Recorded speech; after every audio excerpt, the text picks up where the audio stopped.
تو میرے عزیز دو ایک باتیں آپ کی خدمت میں عرض کرنی ہیں۔ انسان جو ہوتا ہے نا، یہ کسی نہ کسی کے پیچھے چلتا ہے۔ سارے لوگ ہی کانوں کے کچے ہوتے ہیں، بس اتنا فرق ہوتا ہے، کچھ تھوڑے زیادہ کچے ہوتے ہیں، کچھ تھوڑے کم کچے ہوتے ہیں۔ انسان اپنے مزاج کے لحاظ سے تقلید کرنے کا، پیچھے چلنے کا مزاج رکھتا ہے۔ اس کی طبیعت ہوتی ہے، یہ کسی کی بات مانتا ہے، کسی کی سنتا ہے، پیروی مزاج ہوتا ہے۔ کچھ لوگ یہ بات مانتے ہیں کہ میں فلانے کو فالو کرتا ہوں، کچھ مانتے نہیں، لیکن سبھی کسی نہ کسی کے پیچھے۔ حضرت شیخ الاسلام خواجہ قمر الدین سیالوی رحمۃ اللہ علیہ کی خدمت میں ایک شخص نے آ کے کہا کہ آپ امام اعظم کی تقلید نہ کیا کریں، امام صاحب کی بات نہ مانا کریں۔ تو خواجہ صاحب شیخ تو تھے ہی، طریقت اور تصوف میں تو اللہ تعالیٰ نے انہیں دسترس عطا فرمائی تھی، وہ منطقی اور فلسفی بھی بڑے تھے۔ اس شخص نے کہا کہ آپ امام صاحب کی بات نہ مانا کریں۔ تو خواجہ صاحب بڑے دھیمے اور بڑے میٹھے انداز میں ہنس کے فرمانے لگے، تیری یہ بات مان لوں؟ اس نے کہا امام اعظم کی بات نہ مانے، تو فرمانے لگے تیری یہ بات مان لوں؟ تو بندہ غور سے دیکھنے لگ گیا، آپ فرمانے لگے خدا کے بندے، اگر تیرے جیسے بیوقوف کی بات مانی جا سکتی ہے تو امام اعظم تو صحابہ کے شاگرد ہیں۔ ہمارا مزاج ہے، کسی کے پیچھے چلتے ہیں۔ ہمیں ہمارے رب نے ہمارے اوپر رحمت کر دی، آسانی کر دی، کہا تمہیں رستہ آسان بتا دیتے ہیں۔ لَقَدْ كَانَ لَكُمْ فِي رَسُولِ اللَّهِ أُسْوَةٌ حَسَنَةٌ، تمہارے لیے نبی پاک کی زندگی میں بہترین نمونہ ہے، بہترین۔ آپ پڑھیں لوگوں کو، آپ کسی شخص کو پڑھیں گے، پھر اس پر جو تنقید ہو رہی ہوگی وہ تنقید برائے تنقید ہو یا تنقید برائے تعمیر ہو، آپ جب اس تنقید کو پڑھیں گے تو کہیں نہ کہیں آپ کو لگے گا کہ اس بندے میں قباحت بھی ہے، اللہ والوں کو چھوڑ کے۔ لیکن رسول پاک صلی اللہ علیہ وسلم کی ذات ایسی ہے کہ آپ حضور کو جس جہت سے بھی پڑھیں گے، جس انداز میں بھی پڑھیں گے، آپ کا کلیجہ ٹھنڈا ہوگا، دل کو اطمینان ہوگا، ذہن مطمئن ہوگا، اور اللہ تعالیٰ سینے کو فراخی عطا فرمائے گا۔ ہمارا چونکہ زیادہ تر مزاج جذبات میں رہنے کا ہے، طبیعت اس طرح کی ہے، ہم کچھ چیزوں کو باریک بینی سے سوچتے نہیں، گہرائی میں نہیں اترتے۔ رسول پاک صلی اللہ علیہ وسلم کو اللہ نے بڑی شانیں عطا فرمائی، حضور کو اللہ نے بڑی عظمتیں عطا فرمائی، بڑی۔ اللہ کے رسول صلی اللہ تعالیٰ علیہ وسلم امام الانبیاء ہیں۔ دیکھیں نا، کوئی آدمی کسی جماعت کی ایک چھوٹی سی تحصیل کا صدر ہوتا ہے تو وہ کارڈ بنوا لیتا ہے، اور اس پہ اس نے کئی جگہوں پہ لکھوایا ہوتا ہے کہ میں صدر ہوتا ہوں، یہ میں دنیا میں، تو لوگ اپنا کارڈ دے کے نا تو فوراً پہ میرا بھی مانگتے ہیں۔ تو میں کہتا ہوں میں نے تو کبھی بنوایا ہی نہیں، ضرورت ہی نہیں پڑی، کبھی بنوایا ہی نہیں، کارڈ کی کیا ضرورت ہے؟ اگر خوشبو ہو تو وہ آ جاتی ہے، اسے بتانا تھوڑی پڑتا ہے کہ میں خوشبو ہوں۔ تو ہوتا یہ ہے کہ چھوٹی سی تحصیل کا ایک شخص اور کسی جگہ اسے کوئی نمائندگی ہے تو وہ بات کرتا ہے، ہم تقریریں کر دیتے ہیں، آپ لوگ سن لیتے ہیں، ذرا غور تو کریں کیا کہہ رہا ہوں۔ کائنات میں سب سے بہترین انسان نبی اور رسول ہوتے ہیں، اور اللہ نے اپنے محبوب پاک کو نبیوں کا امام بنایا ہے۔ اس فضیلت کو سمجھیں۔ یہاں نا جو لوگ لاڈلا کہلاتا ہے نا کوئی بندہ کہ میں لاڈلا ہوں، ویسے یہاں لاڈلے بدلتے رہتے ہیں، کبھی کوئی لاڈلا ہوتا ہے، کبھی کوئی لاڈلا ہوتا ہے، ویسے یہاں لاڈلے بدلتے ہیں، لیکن جو لاڈلا ہوتا ہے نا وہ بتاتا بھی ہے کہ میں لاڈلا ہوں۔ اور کسی کا بھی کوئی لاڈلا ہو جائے تو وہ ناز نخرے دکھاتا ہے، رسول کریم اور رب کے لاڈلے محبوب ہیں۔ لیکن جو بات میں نے آپ کی خدمت میں عرض کرنی ہے، آپ اس پر توجہ کریں گے۔ حضور امام الانبیاء ہیں، اللہ کے محبوب ہیں، نبی پاک علیہ السلام کا پتھروں نے کلمہ پڑھا ہے، چاند حضور کے اشارے پر ڈوبتے ہوئے واپس لوٹ آیا ہے، سورج ڈوبتے ہوئے آ گیا ہے، چاند کے 2 ٹکڑے ہوئے ہیں، یہ ساری حضور کی شانیں۔ اللہ نے اپنے محبوب کو معراج عطا فرمائی ہے۔ لیکن ملت کے جوانوں، آپ کو پتہ ہے ہمارے نبی پاک کا سب سے پہلا تعارف کیا ہے؟ حضور کا سب سے پہلا تعارف یہ ہے کہ یہ صادق اور امین ہے۔ یہ سچ بولتے ہیں۔ حضور کے اسوہ نور کی پہلی بات جو لوگوں کے سامنے آئی تھی وہ یہ تھی کہ یہ صادق ہیں، یہ سچے ہیں، یہ جھوٹ نہیں کہتے۔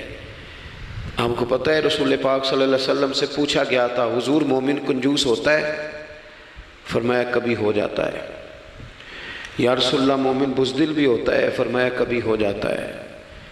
یا رسول اللہ مومن جھوٹ بولتا ہے؟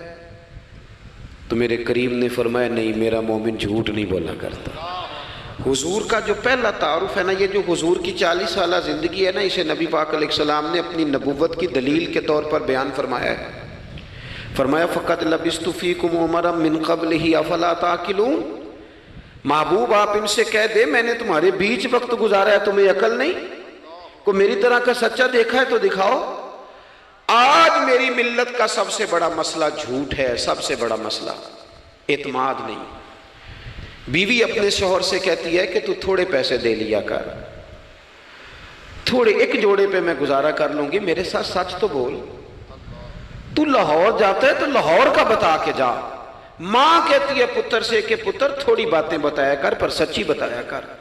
قوم کا اعتماد اٹھ گیا سیاستدانوں سے، تم نے لمبے چوڑے وعدے کیے، تم نے بڑی باتیں سنائی۔ تم دیکھیں نا، آپ کی توجہ اگر ہو تو میں ایک حوالہ اس طرح کا بھی عرض کروں آپ کی خدمت میں۔ سبز باغ دکھا کے لوگوں کو کبھی پریشان نہیں کرنا چاہیے، کبھی بھی۔ یہ ہمارے پیر بھلا کیا کرتے ہیں بیچارے، ایک کرامت اللہ خیر کرے کبھی کوئی ایک بن جاتی ہے نا تو پھر وہ کمپنی کی مشہوری کا ذریعہ بنتی ہے۔ وہ کہتے ہیں اس کرامت کو بھی فیس بک پہ ڈالو۔ میں نا کراچی جا رہا تھا تو لاہور میں تھوڑا سا مریض ہوں، مجھے الرجی ہو جاتی ہے، زیادہ دیر بیٹھ نہیں سکتا۔ تو ایک کانفرنس میں مجھے شرکت کرنی تھی، تو ایئرپورٹ سے ہی میں نے دوستوں سے پوچھا موسم تمہارا کیسا ہے؟ کہنے لگے پیر صاحب بڑی گرمی ہے اور شدت ہے بڑی، اے سی چلا کے بھی گاڑی میں دقت ہے۔ تو میں نے کہا اچھا دعا کرتے ہیں اللہ بارش برسا دے۔ تو یہ دعا لاہور ہو رہی تھی، میں کراچی ایئرپورٹ پہ اترا تو بارش ہو رہی تھی۔ تو وہ جو مجھے لینے آئے تھے نا صاحب، وہ گاڑی میں ایک بندے کو کہہ رہے ہیں کہ وہ پیر صاحب نے لاہور آکھیا سی تو 1.5 گھنٹے جمی آ گیا ہے۔ وہ میں نے اسے کہا بس کر، اب آگے نہ بتا، ایسا نہ ہو کہ 2-4 لوگ آ جائیں کہ پیر صاحب جو کہتے ہیں وہ ہو جاتا ہے۔ جڑے محرم راز حقیقت دے اور راز حقیقت کھول دے نہیں، جڑے محرم راز حقیقت دے اور راز حقیقت کھول دے نہیں، اے جنہ ویکھیا نہیں ہو کرن گلاں، جنہ ویکھ لیا ہو تے بول دے ہی نہیں۔ اس لیے یہ اس طرح کرامتوں کو نا کمپنی کی مشہوری کا ذریعہ، ہمارے سیاستدان، ہمارے بڑے لیڈران وہ سبز باغ دکھا دیتے ہیں۔ آپ تھوڑی باتیں کریں، محدود کریں، مختصر کریں۔ دیکھیں اللہ کے محبوب علیہ السلام سے طائف والوں نے کہا تھا، جب حضور علیہ السلام نے دین کی تبلیغ کی تو سیرت میں یہ عنوان بھی ہمیں ملتا ہے، یا رسول اللہ صلی اللہ علیہ وسلم اگر آپ کو کل حکومت ملتی ہے تو ہمیں حصہ ملے گا؟ عرب کے لوگوں کا مزاج تھا نا، انہوں نے حضور سے کہا اگر کل کلاں حکومت ملتی ہے تو ہم شریک ہوں گے؟ تو حضور مسکرائے، اور میرے نبی پاک کو حکومت ملنے کا پاک کتنا زیادہ تھا کہ مکے سے ہجرت کر رہے ہیں، مدینہ شریف ابھی پہنچے نہیں، رستے میں سراقہ بن مالک سے کہہ رہے ہیں کسرا کے کنگن آئیں گے، یعنی حضور بتا رہے ہیں کہ سپر پاور بھی ساری یہاں آ جائے گی۔ حضور تو خندق والے دن ایک ہتھوڑا مارتے تھے تو فرماتے تھے روم فتح ہو گیا، دوسرا مارتے تھے تو کہتے تھے ایران فتح ہو گیا۔ یہ بخاری میں چیزیں آپ کو ملیں گی۔ حضور کو کامل یقین تھا کہ اذا جاء نصر اللہ والفتح، کامل یقین تھا کہ ان فتحنا لک فتحا مبینا، یہ ہوگا سارا کچھ۔ لیکن انہوں نے جب کہا نا ہمیں حصہ ملے گا تو حضور مسکرائے، فرمایا تم کہتے ہو حکومت تمہیں ملے گی، فرمایا بھائی سنو، حکومت اسے ملتی ہے جسے اللہ عطا کرتا ہے۔ بات ختم کر دی۔ سچ بولیں زندگی میں، سچی بات کریں۔ اللہ کے رسول صلی اللہ علیہ وسلم نے ہمیں پہلا سبق سچ کا دیا، اسے سادی تقریر نہ سمجھنا، یہ عنوان دین ہے۔ اپنی زندگی سے جھوٹ کو نکال دیں۔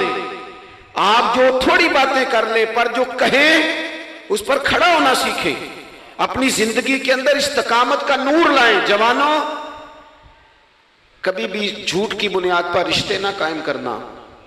آتے ہیں رشتہ دیکھنے والے تو کوئی باتیں سناتے ہیں، ہمارے گھر والے ہو بیٹا تو ولی ہوتا ہے، کیا بات ہے؟ اور پھر بعد میں یہ حالت ہوتی ہے کہ اماں کہتی ہے میں آپ بڑا سمجھانی ہے انہوں میری بھی نہیں سنتا، تو وہ رشتہ دیکھتے وقت تو آپ نے کہا تھا کہ بہت بڑا درویش ہے آپ.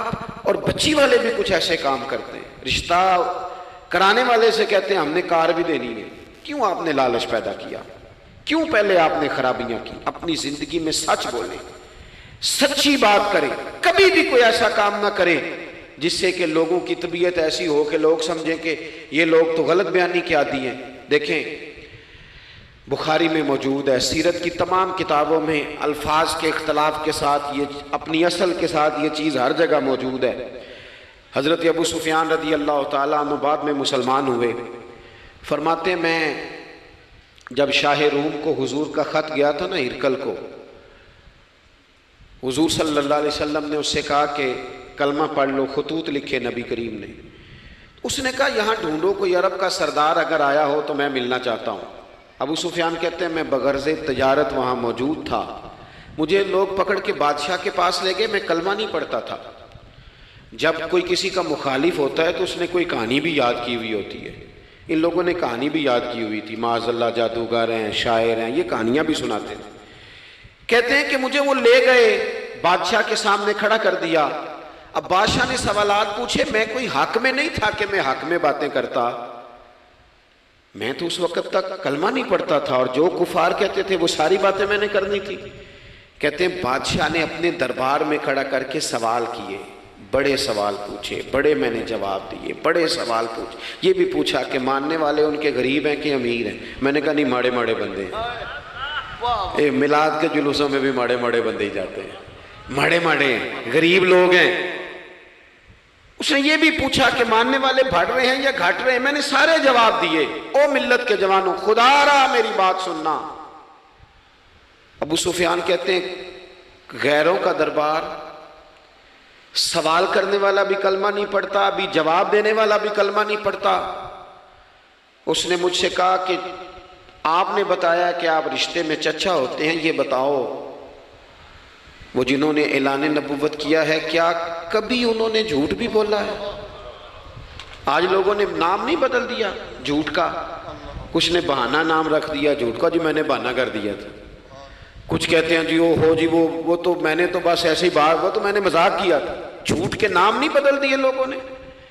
ابو سفیان کہتے ہیں مجھ سے بادشاہ کھڑا کر کے پوچھنے لگا کیا کبھی انہوں نے جھوٹ بھی بولا ہے؟ ابو سفیان کہتے ہیں کہ لمحے کے لیے میرے دل میں آیا کہہ دوں کہ بولا ہے. پھر میں نے کہا ایک تو یہ عرب کی وفاداری کے خلاف ہے، اور دوسرا میں کہوں گا وہ جادوگر ہیں تو شاید کو ایک سیکنڈ کے لیے توجہ کرے، میں کہوں گا وہ شاعر ہیں شاید کو توجہ کرے، اور مدینے والے نے جھوٹ بولا یہ تو مانے گا ہی کوئی نہیں. سنو جن چیزوں کو معمولی سمجھ کے ہم نے رائج کیا وہ ہمارا وقار لے گئی. دنیا ہم پر اعتماد نہیں کرتی. ہم اس ملک میں بستے ہیں جہاں زلزلہ بھی آئے تو غیر ملکی امداد کرنا چاہیں تو وہ کہتے ہیں حکومتوں کے ہاتھ میں نہیں دیں گے، خود جائیں گے. ہمارا یہ حال ہو گیا ہے کہ قوم پر اعتماد اٹھ گیا دنیا کا. ہمیں پلٹنا ہے، ہم نے دیکھنا ہے ہمارا رویہ کیا ہے، ہمارا انداز کیا. تھوڑی کر لیں باتیں، کوئی ضروری ہے صبح شام بولنا؟ تھوڑے کر لیں باتیں، تھوڑے دعوے کر لیں، کوئی ضروری ہے؟ سنو میرے عزیز، ابو سفیان کہتے ہیں کہ اس نے کہا کبھی جھوٹ بھی بولا ہے؟ میں سوچ میں پڑ گیا. بادشاہ نے پھر دہرا کے کہا سردار چپ کر گئے ہو، میرے آخری سوال کا جواب دو، کیا کبھی اس کریم نے جھوٹ بولا ہے؟ ابو سفیان کہتے ہیں میرے ہاتھ میں چھڑی تھی، میں نے وہ زمین پر رکھی اور میں کھڑا ہو گیا. میں نے کہا سردار سن، وہ میرے رشتے میں بھتیجے ہیں، میری بڑی مخالفت ہے، میں نے ان کے خلاف جنگیں لڑی ہیں، کبھی وہ غالب آئے کبھی میں غالب آیا، آج تک میں لڑ رہا ہوں. لیکن میں ایک بات تمہیں ذمہ داری سے کہتا ہوں، میں غیر نہیں ہوں، وہ میرے بھتیجے ہیں. میں نے ان کو ماں کی گود میں بھی دیکھا ہے، دادا کے کندھوں پہ بھی دیکھا ہے، چچا کے گھر میں بھی دیکھا ہے، ختیجہ کا دولہا بنے بھی دیکھا ہے، زینب سے لے کر فاطمہ تک بیٹیوں کو گود میں کھیلتے بھی دیکھا ہے، میں نے انہیں بدر اور احد میں آتے بھی دیکھا ہے. میرے سامنے پیدا ہوئے اور میرے سامنے ان کے بالوں میں سفیدی آئی. مخالفت اپنی جگہ پر، پر میں تمہیں یہ بات ذمہ داری سے بتاتا ہوں، اس محبوب کی زبان سے جو بھی نکلتا ہے حق اور سچ ہی نکلا کرتا ہے۔ وہ اسیر دشمن کی چاہ میں بھی، مخالفوں کی نگاہ میں بھی، وہ امی ہے، صادق ہے، معتبر ہے، میرا پیغمبر عظیم تر ہے، میرا پیغمبر عظیم تر ہے، میرا پیغمبر عظیم تر ہے۔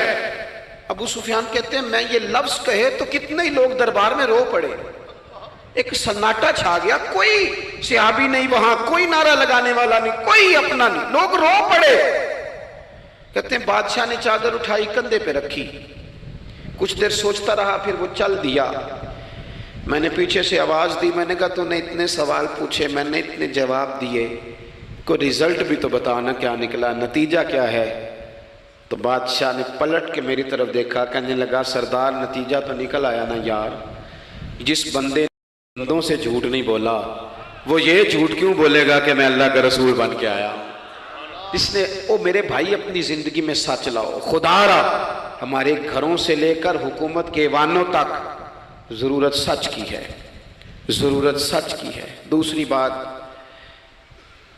اپنی زندگی میں دیانتدار ہو جائیں، چھوڑ دے سامنے والا کیا کر رہا ہے، میں اپنے اس ممبر سے دیانتدار ہوں کہ نہیں، یہ میں نے اللہ کو جواب دینا ہے۔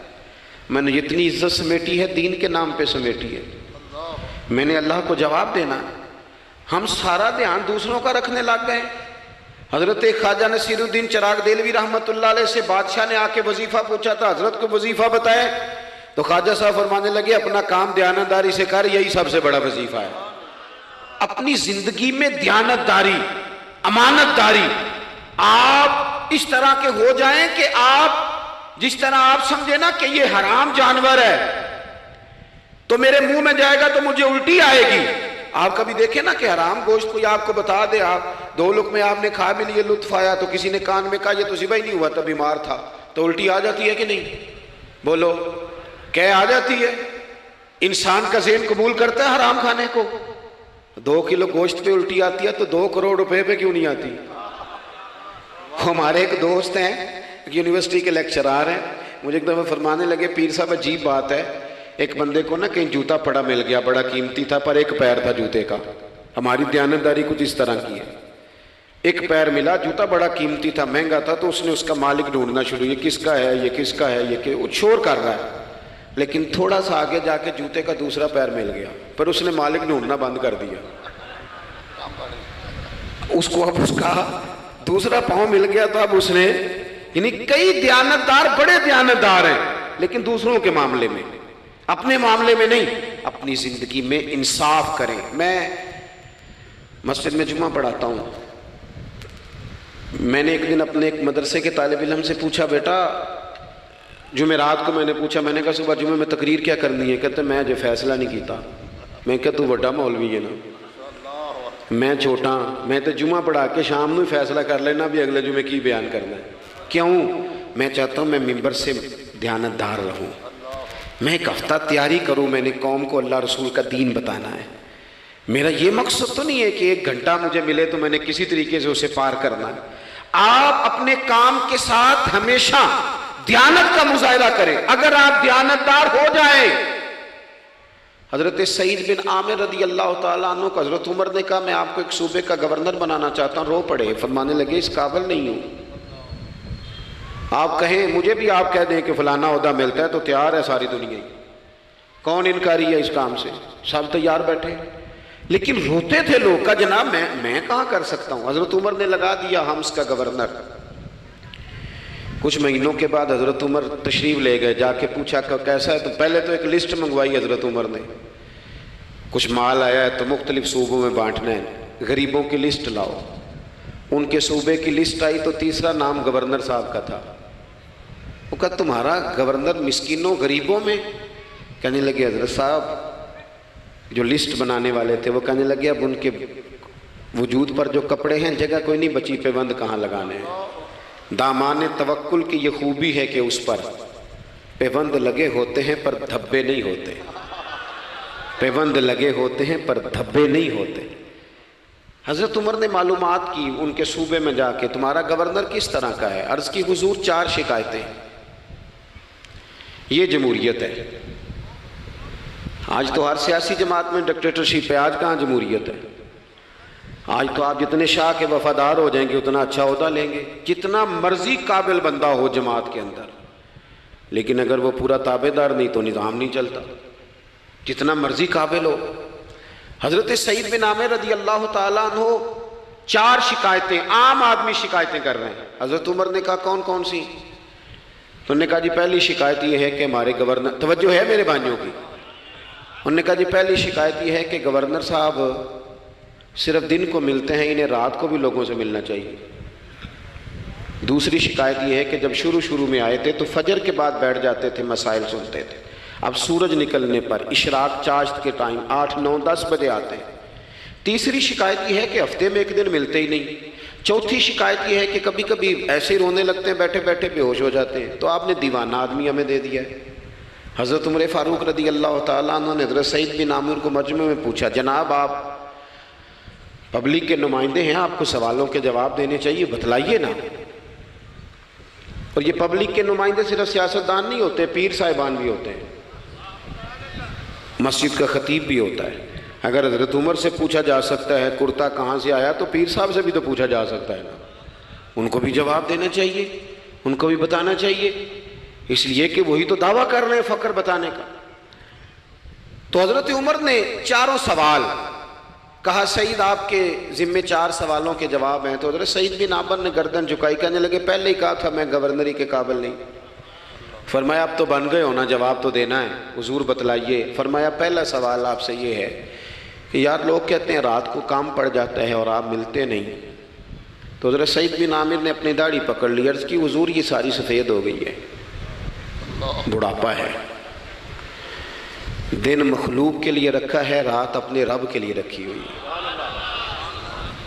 اگر پھر بھی کسی کو شوق ہو تو سعید بن عامر جب بھی ملے گا مسجد میں ملے گا، ساری رات بارگاہ ربوبیت کی او سنگیو تھوڑا مسلح بھی یار مضبوط کر لو، تھوڑا سا نا، ہم نہ تھک گئے ہیں فون سن کے۔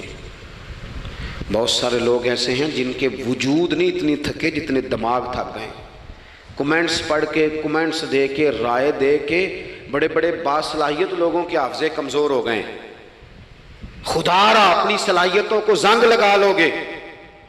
یہ تو جتنے لوگ ہیں میڈیا چلانے والے، ان کو تو میڈیا چلانا ہے، اور اب تو پتہ نہیں کتنے چینل اور کتنے لوگ اور سوشل میڈیا پہ کتنے، اور ادھر کتنے تو ادھر کتنے۔ خدا را کچھ وقت اگر مصلے پہ ملے تو آپ یقین کریں روح تازہ ہو جاتی ہے، لمبی لمبی دعائیں مانگیں، اپنے رب کو اپنے دکھ سنائیں، رسول پاک کی بارگاہ میں یہ نذرانے پیش کریں، آپ محسوس کریں گے وجود طاقتور ہو گیا۔ حضرت سعید بن عامر کہنے لگے رات مصلے پہ گزارتا ہوں۔ دوسرا سوال آپ سے یہ کرنا تھا کہ یہ لوگ کہتے ہیں کہ آپ پہلے فجر میں آ جاتے تھے، اب اشراق چاشت کے بعد 9-10 بجے نکلتے ہیں۔ تو حضرت سعید بن عامر نے گردن جھکائی، کہا یہ میرا راز تھا، میری پرائیویٹ بات تھی۔ کہا جناب اب تو لوگوں کا سوال ہے۔ تو آپ فرمانے لگے میرے گھر میں خادم کوئی نہیں، غریب آدمی ہوں، بیوی بیمار ہو گئی ہے، 35 سال اس وفادار عورت نے میری ڈیوٹی کی ہے، بیماری میں چھوڑ دوں تو وفاداری تو نہیں نا۔ سویرے اٹھتا ہوں، گھر کا کام کرتا ہوں، پھر بیوی کے لیے ناشتہ بناتا ہوں، اسے کھانا کھلاتا ہوں، تیاری کرتے آتے دیر ہو جاتی ہے۔ دوسرے سوال پر لوگ رو پڑے۔ کہا تیسرا اعتراض آپ پہ یہ ہے کہ ہفتے میں ایک دن ملتے نہیں۔ تو حضرت سعید بن عامر کہنے لگے میں نے کہا تھا میرا پردہ نہ کھولا جائے، میں بڑا راضی ہوں رب کی عطاؤں پہ، میں کیوں کسی کے سامنے اپنا دکھ بیان کروں۔ گردن کو جھکا دیتا ہے خیرات کا پتھر، جہاں میں مانگنے والوں کے سر کبھی اونچے نہیں ہوتے، اور غیرت ہے بڑی چیز جہانے تگ و دو میں، پہناتی ہے یہ فقر کو تاج سردارا۔ آپ موقع دیں جی، بڑی مہربانی، چھوڑ دیں جی، تھوڑی 1 منٹ صرف جی ہمیں دیں، بولیں نہیں پیار سے جی، ناراض نہیں ہونا، آپ ہمیں موقع دیں۔ بات بھی اب تقریباً قریب ہونے کے قریب آئی۔ کہا حضرت سیدنا سعید بن عامر رضی اللہ تعالیٰ عنہ نے فرمانے لگے میں نے کہا تھا یہ میرا پردہ ہے، یہ نہ سنایا کریں آپ دکھ لوگوں کو۔ یہ غریب کہتے ہیں میں کسی امیر کے ساتھ لگ جاؤں گا تو کچھ بھی نہیں بنتا، چھوڑ دیں آپ، دکھڑے رب رسول کو سناؤ، خیرات بھی ملے گی اور عزت بھی ملے گی۔ وہ دیں گے اور کسی کو بتائیں گے بھی نہیں۔ حضرت سعید بن عامر رضی اللہ تعالیٰ عنہ سے تیسرا سوال ہوا، کہا جناب آپ ہفتے میں ایک دن ملتے نہیں، تو فرمانے لگے میرا راز تھا پر بتا دیتا ہوں، جوڑا ایک ہی ہے میرے پاس، ہفتے میں ایک دن دھو لیتا ہوں، پھر بیوی کے کپڑے پہن کے سارا دن بیٹھا رہتا ہوں، اگر دوسرا جوڑا ہو تو یہ کام نہ کروں۔ حضرت عمر رو پڑے، کہا جلدی سے چوتھے سوال کا جواب بھی دے، کبھی کبھی روتے ہو تو بے ہوش ہو جاتے ہو۔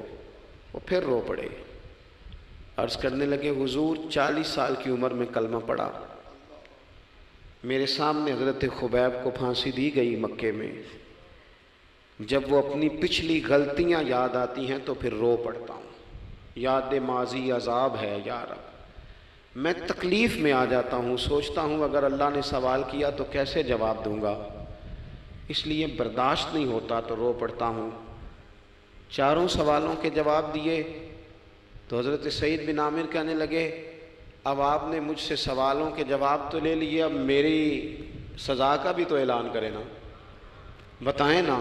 تو حضرت عمر نے ہاتھ اٹھائے اور کیا لفظ کہے، کہے اللہ میرے نبی کی امت کو اس طرح کے کچھ اور لوگ بھی عطا فرما، کچھ اپنی زندگی میں دیانتدار ہو جائیں۔ تیسری بات آپ کی خدمت میں عرض کرنی ہے، رسول پاک صلی اللہ تعالیٰ علیہ وسلم نے نا ہمیں خالص کیا ہے، حضور کا سارا دین اخلاص کا درس دیتا ہے۔ یہ جو ریاکاری ہوتی ہے نا، نوجوانوں میری بات پہ غور کرنا، یہ جو ریاکاری ہوتی ہے نا، یہ بنیادی طور پر اداکاری ہوتی ہے۔ اداکاری بندہ زیادہ کر نہیں سکتا، تھک جاتا ہے۔ مخلص زندگی وہ ہوتی ہے جو آپ نارمل جیتے ہیں۔ مخلص آپ ہوتے ہیں جب آپ اپنی والدہ کے پاس نہیں بیٹھے ہوتے، آپ نے جب 5 اسٹار ہوٹل میں روٹی کھانی ہے نا تو پھر آپ کو پلیٹ کے ساتھ ٹیشو پیپر بھی ساتھ رکھنا پڑتا ہے، پھر رج کے روٹی کھائی بھی نہیں جاتی۔ رج کے کب کھائی جاتی تھی؟ میں ایک جگہ مجھے کچھ بڑے اچھے ہوٹل میں رکھا گیا اور مجھے بڑا انہوں نے محبت کی، تو جب میں لوٹ رہا تھا نا واپس پاکستان تو مجھے کہہ رہے تھے آپ کو مزہ تو آیا ہوگا، میں نے کہا نہیں جی، سچ پوچھیں تو پھر یہ ہے کہ مزہ جب ہی آتا تھا جب اماں سویرے روٹیاں پکاتی تھی، وہ کہندی سی پتر ہے پیڑا نہ اتنے کول ہی لے آیا، تو اس کے پاس بیٹھتے تھے، تو پھر اماں جب سالن دیتی تھی تو کہتی تھی ہور نہیں ملنا، دوجیاں نوں بھی دینا ہے۔ اور پھر لطف اس وقت آتا تھا جب بار بار کہتے تھے اماں جی چلو تھوڑا جاتے تھے ہونا تھوڑا جا، تو پھر اماں کئی دفعہ کہتی تھی کہ میں نے وہ اس سے نکال کے فریج میں رکھ دیا، بڑے بھائی نے کام سے آ کے روٹی کھانی ہے، اب یہ برتن ہے اسی کو صاف کر لے۔ او بھائی میں نے اپنے ابا جی کو دیکھا خودداری کا، میں نے ایک دن ان سے پوچھا میں کہ ابا جی تو انہوں پسند کیے، ہم پڑھتے تھے نا انٹرویو اخباروں میں تو 2-4 سوال ہر بندہ پوچھتا تھا، اب تو انٹرویو زیادہ لوگ لیتے ہیں تو اب تو کبھی اتنا موقع ہی نہیں ہوتا کس کا سنیں کیا کریں، یہ تو چھوڑ دیا کام۔ اخبار میں کبھی انٹرویو آتا تھا تو مسجع مکفہ ہوتا تھا، لکھنے والے بھی اچھے ادیب ہوتے تھے، جملے چبھتے نہیں تھے طبیعت، تو 2-4 سوال بڑے ضروری ہوتے تھے، پھول کون سا پسند ہے، کھانے میں کیا پسند ہے، رنگ کون سا پسند ہے، یہ 2-4 سوال ہر ایک سے ہوتے تھے۔ میں نے اپنے والد صاحب سے ایک دن پوچھا میں کہ ابا جی تو انہوں پسند کیے، تے فرمان لگے پتر جے تے لگی ہوئے بھوک تے پھر ہر تے جے نہ لگی ہوئے تے پھر نخرے ہی نخرے نے، تو اس لیے بھوک لگی ہو۔ وہ ہمیں پتہ کیا بتاتے تھے، میں آج بھی نا بہت ساری چیزیں گاڑی میں رکھ لیتا ہوں، آج بھی جو کھانا اپنی مرضی سے کھاتا ہوں وہ پیٹ بھر کے کھایا جاتا ہے، جو تصویروں کی شدت سے باہر ہوتا ہے وہ کھایا جاتا ہے، اس کو آپ قبول کر لیتا آپ کا وجود۔ یاد رکھنا میرے عزیز، میرے نبی پاک صلی اللہ علیہ وسلم نے فرمایا ہے بہترین روٹی وہ ہے جو تو اپنے ہاتھوں کی کمائی سے کھاتا ہے، وہ بہترین رزق ہے جو تو، اور حضور نے فرمایا اللہ کے نبی حضرت داؤد محنت کر کے کھانا کھاتے، دعوتوں پہ جا جا کے تو بندہ بیمار رہنے لگ جاتا ہے، وہ تو کام ہی ختم ہو جاتا ہے۔ والد صاحب کہا کرتے تھے کہ لو میں پا دیتے نے تانوں دانے پڑولے چ تے ماں تہاڈی نے تانوں چار پا دیتا ہے، لو ہن تانوں پرواہ نہیں ساریاں گرمیاں، موج کرو، یہ اصل تھا ہمارا۔ اس پہ واپس آ جائیں، اس پہ آ جائیں، یہ صحت افزا روٹیاں یہ کھائیں، بڑی گاڑیوں کا اور بڑی چیزوں کا شوق چھوڑ دیں، محنت ڈٹ کے کریں، لیکن زندگی اصل پہ لے آئیں، اصل زندگی خالص ہوتی ہے۔ میرے نبی پاک صلی اللہ علیہ وسلم نے فرمایا ریاکار، میں پوری حدیث نہیں سناتا اشارہ کرتا ہوں، حضور نے فرمایا ریاکار اگر عالم بھی ہو، ریاکار اگر سخی بھی ہو، حتیٰ کہ صحیح حدیث میں فرمایا ریاکار شہید بھی ہو اور ماری جائے اس نیت سے کہ لوگ مجھے شہید کہیں گے، تو فرمایا صبح قیامت اللہ ان اعمال پر بھی اجر عطا نہیں کرے گا۔ اپنی زندگی میں اخلاص پیدا کرے، اور جب خلوص آتا ہے، جب للہیت آتی ہے، مشکل ترین خلافت حضرت ابوبکر صدیق کی ہے۔ یہ جو حضرت عمر نے بڑی اعلیٰ خلافت کی ہے نا، یہ بنیادیں حضرت ابوبکر نے مضبوط کر کے دی تھی۔ فتنوں کے تو سر کچل دیے تھے حضرت صدیق اکبر نے، اب حضرت عمر کے لیے کام کرنا انہوں نے آسان کر دیا تھا۔ میں اکثر کہا کرتا ہوں کہ حضرت عمر کی خلافت کی مضبوطی میں بڑا کردار حضرت ابوبکر صدیق کا ہے۔ اگر وہ مضبوطیاں نہ کرتے اتنی تگڑی تو کام آگے چلتا نہیں تھا۔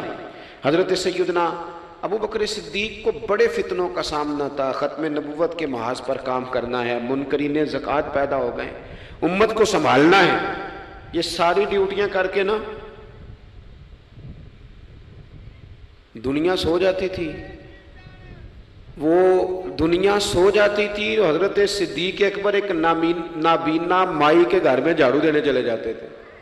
جب بندہ مخلص ہو جاتا ہے نا، ایک نابینا معذور عورت جھاڑو دے رہے ہیں، جب تھوڑا سا وقت بچتا نا عصر کے لیے، یہ ٹائم میں نے اپنے لیے رکھا ہوا ہے، تو مدینہ شریف میں ایک بیوہ تھی جس کی 5-6 بیٹیاں تھی، بیٹا کوئی نہیں تھا، اس کے گھر جاتے تھے، بکریوں کا دودھ دھو کے آتے تھے۔ معمولی آدمی نہیں، خلیفہ وقت کی بات، کس لیے؟ یہ کام روحانی تسلی کا باعث بنتے، یہ کام آپ کو سکون دیتے، یہ آپ کے اندر وہ طاقت پیدا کرتے کہ آپ لڑ سکتے ہیں دنیا سے۔ جب آپ کے پیچھے دعائیں ہوتی ہیں تو پھر میدانوں میں کھڑا رہنا آسان ہو جاتا۔ حضرت عمر فاروق فرماتے ہیں تیسرا دن تھا جناب صدیق اکبر کے وصال کو، میں مسجد نبوی شریف میں بیٹھا تھا تو 2-3 چھوٹی چھوٹی بچیاں آ گئیں، آ کے کہنے لگی چچا آپ خلیفہ بنے ہیں؟ میں نے کہا ہاں، ہمارے ساتھ چلیں گے؟ میں نے کہا پتر تمہارے ساتھ کیا ہے؟ کہنے لگی ابو بکر صدیق عصر کے بعد ہمارے گھر آتے تھے، ہمارا بھائی کوئی نہیں، باپ انتقال کر گئے، بکریوں کا دودھ دھو کے دے جاتے تھے، کچھ بیچ کے گزارا کر لیتی تھی، کچھ پی لیتی تھی۔ 3 دن سے میری ماں رو رہی ہے، میری بہنیں روتی ہیں، اکھاں جدوں میٹیاں زمانہ مینوں رو